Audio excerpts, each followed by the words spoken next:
Hey everybody, welcome to another chapter of Hyper-Borea. Please like and subscribe, and don't forget to leave a comment. Also, if you're enjoying this audio experience, please consider hitting the Amazon link in the description and buying a copy of the book. The Amazon Kindle version is only $2.99. Even if you don't own a Kindle, buying that for $2.99 would sure help a lot. I appreciate you guys and thank you, and I hope you enjoy this chapter.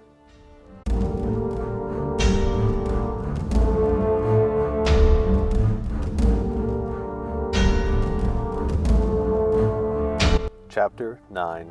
Somewhere outside Sedona, about 5 miles in, ground mostly level, trail a bit rocky, calves tightening, shoulders sore, but smiles all around. Daniel and Paul cracked twigs and sent pebbles skittering under their boots, laughed occasionally, and broke in and out of conversation on the long sunny walk. All the while they hiked along ridges, through valleys, and in and out of washes. The shadows lengthened like the sparse pine trees around them. Jackrabbits poked their heads up from their hiding spots and darted between the cacti. The trail, now descending, meandered around a couple of boulders and into a clearing. "Look there!" Daniel motioned to Paul. "The light on that rock formation." He came to a halt and brought up his phone to capture the moment of brilliance from the setting sun on the sheer face of the mesa not far off. "Gorgeous!" Paul breathed. He kept his phone off during their weekend campouts, always getting the photos from Daniel afterward. "I guess we'll be needing headlamps soon." Paul unzipped the hip belt of his backpack, retrieving his light source. He sipped water from his pack splatter as well. His mouth was dry. "Hopefully we don't have to clean up the spot like last time." Daniel dabbed his forehead with a bandana, then ran it down his long face. "Well, we haven't seen anyone on the trail yet. I guess this time of year is still too hot for most people." Daniel frowned. Before winter, they had come out for a final year's backpacking trip with their girlfriends. Their spot was trashed. Beer cans, plastic bags, broken equipment strewn about everywhere. It had taken them over an hour to clean it all up, and it was a pain in the butt to haul out. "It's also a weeknight. People like that usually hike in Saturdays, right?" "Good point." Paul and Daniel had left right after their workday ended. "Well, I'd like to have some light to set up my tent," Paul herded them on. The pair continued, the mesa ahead of them fading from orange to red to purple and finally shadow. It wasn't but a twist in the trail and a switchback around a boulder the size of a house that they found the fork that would take them up and over a wash and into their campsite. Though, something was different about the fork this time. Where there normally stood a lone wooden sign indicating one trail from the other, there stood the sign with two women chatting. It seemed odd to Daniel, these women nonchalantly standing around as the sun sank below the horizon, the air rapidly cooling, and breeze shifting tree branch and cactus alike. The promise of night and darkness to come in the wilderness always quickened his step, yet the pair at the sign stood placid. He gave Paul a glance and arched an eyebrow, to which Paul returned the gesture. Daniel sniffed loudly, exaggerating his movements a little, enough to alert the women to their presence. He didn't want to sneak up on them. "Hey there," Paul greeted as they approached. "Hi," answered the woman to the left of the sign, all smiles. The woman to the right said nothing, but was not lacking in the smile department. They were cute, young, and had the regalia of the classic college girl hiker: black yoga pants, North Face jackets, and colorful REI backpacks, as well as sunglasses. Odd, given the sun was nearly down. "Oh, crap, they must have cleared another trail. Did you see something about that?" Daniel nodded ahead. Every single time they had come, the trail had split left and right. Left took them up and over a wash into their campground. Right went up and on a few miles, over a few hills and into another valley. The girl on the left laughed. "Yeah, my friend and I were thinking about exploring it. What about you guys?" Paul blinked a couple of times and pursed his lips. He looked at Daniel, whose face was identical. What kind of question was that? The sun would be down in less than 15 minutes. Typical meetings of strangers on far-flung trails were brief. Maybe a question of direction, but that was it, beyond niceties. This stranger was getting personal, and what was up with that smile? Well, we actually have a spot we camp at less than a mile down this way." Paul nodded to the left. "So," Daniel elbowed his friend. "Actually, Paul, it's a couple miles at least." "Right, a couple of miles." Paul was uneasy. The blonde girl hadn't stopped smiling at him. This wasn't a polite smile either. Neither of them wore one of those. These were toothy grins. Grins you'd see on people at the airport seeing friends for the first time in a long time. A moment of silence passed between all four of them. Then Daniel initiated. "Are you two all right?" The right girl remained silent, though still smiling, her brown hair in a ponytail, her face still squared with Paul. The blonde friend chuckled again. "Of course we're all right. We're just looking for a place to camp, too. We hear this new trail has some great spots." "Nice," Paul mumbled. "Yeah, good luck." Daniel started to the left. "What about you guys?" the blonde asked. "Good luck." Paul took off at a power walk alongside Daniel. As they went, Paul swore he heard something like a gurgling. But when he glanced back, the two women were staring at each other, and not them. "What the heck was that?" Daniel's voice was hushed. "I have no clue, man. Those girls were on something, and not gonna lie, I want to know where they got it." "I don't even think they were talking when we were walking up on them." Daniel glanced over his shoulder, but the pair had become obscured by some dense hackberry bushes and shrunken juniper tree trunks. "I'd go out with the blonde. You know what they say about crazy-eyed blondes." Paul cracked a joke. He always did that to ease the tension, even when it was inappropriate. They walked the short distance to their spot and were pleased to find it clean. Wordlessly, but with busy minds, Paul and Daniel worked in the light of their lamps to set up tents and sleeping bags. "No fire," Daniel said, glancing into the night. Clouds obscured the stars and moon. It was a dark and cold night. A light wind shook the fabric of their tents, and the low flapping noise was off-putting given the circumstances. Agreed. Paul assembled his jet boil stove and began boiling water for their dinner. Conversation was sparse. They ate mostly in silence. Then Paul said again, "Man, those girls were weird." "Yeah, I don't think I'll ever forget that. Definitely spooked me." And as if on cue, laughter.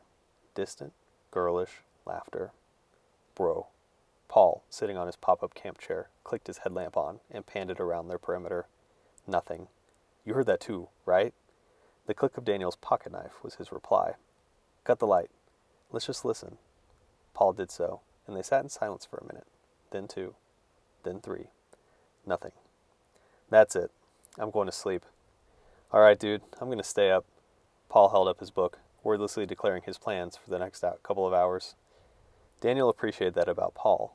It was comforting to have someone on watch, just for a few hours every trip they took. In the morning, Daniel would wake first, make a fire, coffee, and breakfast.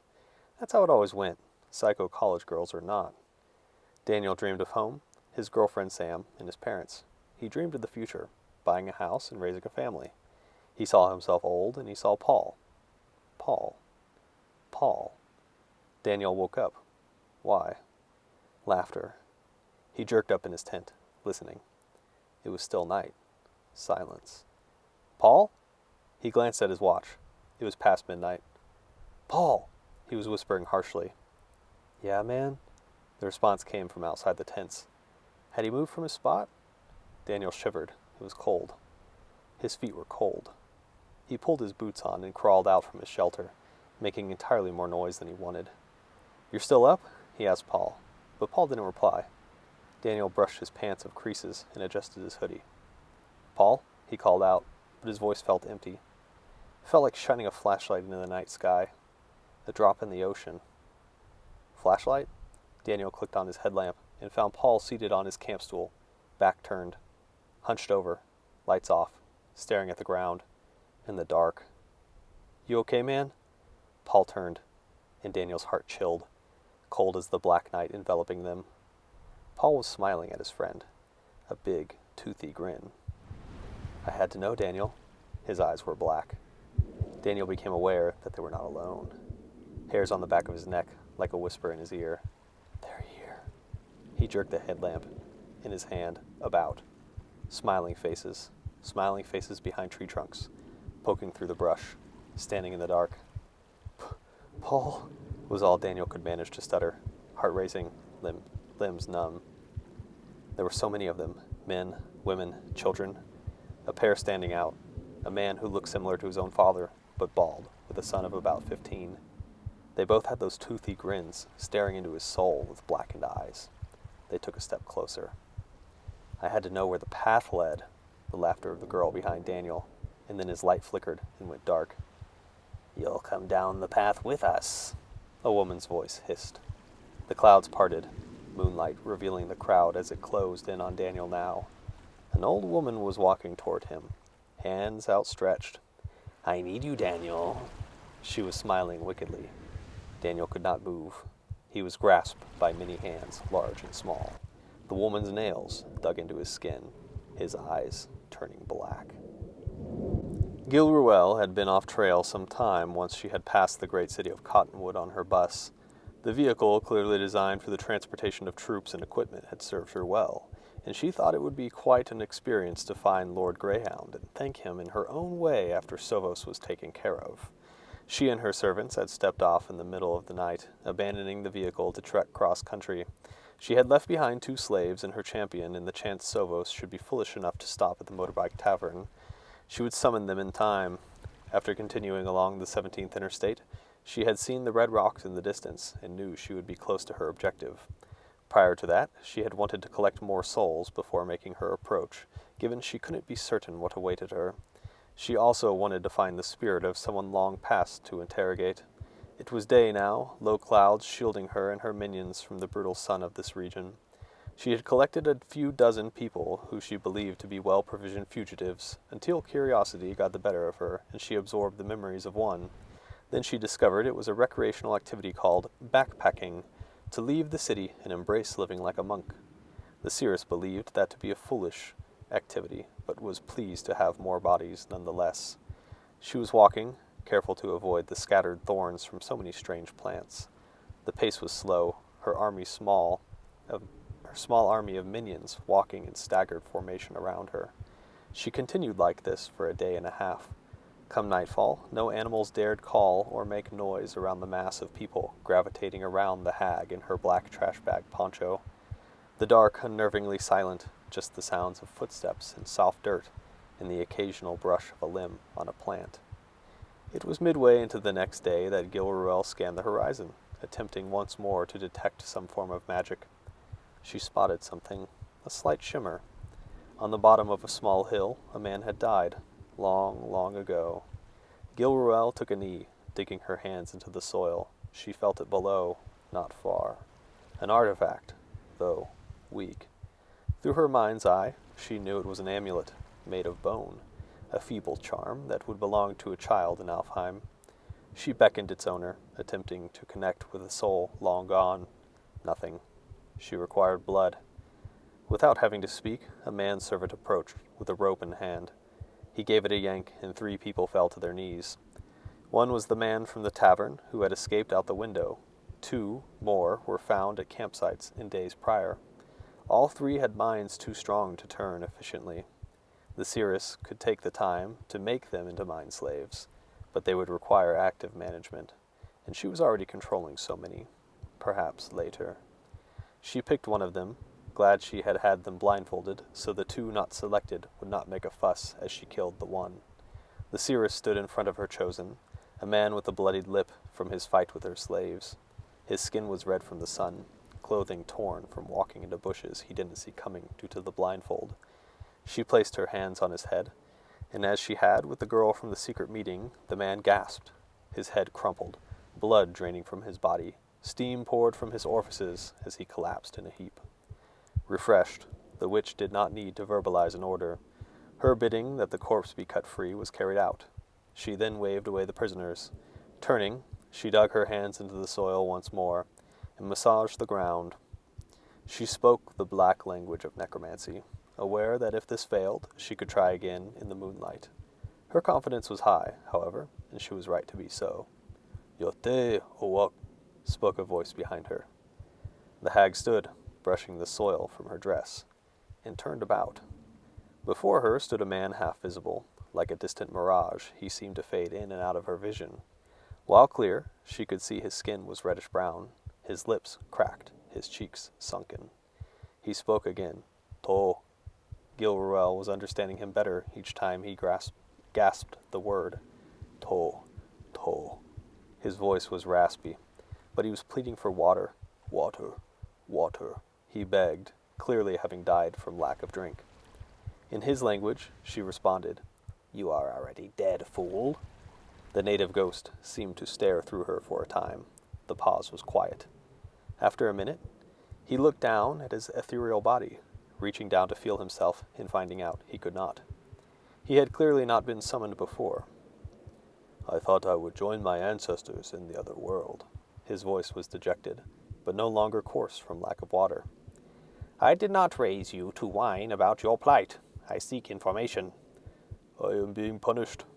I knew I should not have done it, but she was so beautiful. His voice trailed off. He was looking over the witch's shoulder and off into his imagination. You died alone, away from your tribe. You don't look like a warrior. What was your crime, outcast? She told me no, but I saw the way she looked at my brother. He smiled, then. I found her while she bathed in the river. Rapist. I would have had you flayed. Death by thirst would be my 5th choice. Gilruel had spent time on the disciplinary board of the King's College. Punishing others, both guilty and innocent, was a pastime that pleased her. But I am not here to judge the damned. I am here for information. She waited as the phantom seemed to stare off again, lost in thought. Tell me about the lands of Red Rock. This caught the attention of the dead man, who looked her right in the eye and began grinning. It was a psychopathic expression, and his words came now. Your magic will awaken them, witch. You will be punished as the white men deserve. I will not say their names, but those who wear the animal skins will have you for supper. Go to the Red Rocks. He was smiling then laughing. I was a rapist, yes. But I would receive a warmer reception than even you. Druids? Shaman? Who are they that wear animal skins? She offered the final question, but did not expect a fruitful reply. As the laughing failed to die down, her neutral expression turned to a frown. She waved her hands, and like mist, the ghost departed into the air.